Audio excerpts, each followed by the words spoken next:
সাকিব, একই তো দেশের অস্থিতিশীল অবস্থা, তার মধ্যে আজ তো বৃষ্টি হচ্ছে, এমন পরিস্থিতিতে বাজারে নিত্যপণ্যের দাম কেমন দেখছেন?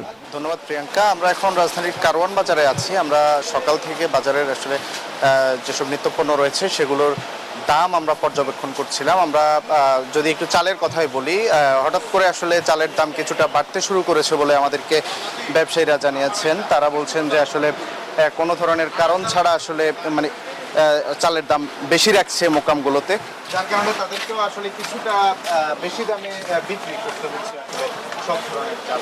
আমরা যদি আপনাদেরকে একটু বলি যে মোটা চাল বিক্রি করা হচ্ছে আসলে 50 থেকে 52 টাকা দরে, আর এর বাইরে মিনিকেট চাল বাজারে বিক্রি হচ্ছে 70 থেকে 72 টাকা দরে।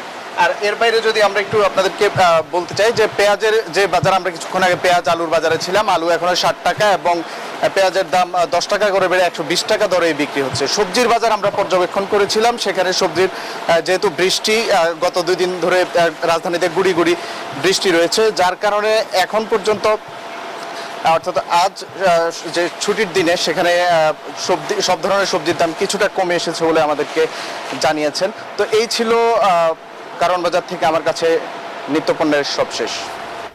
সাকিব, ধন্যবাদ আপনাকে।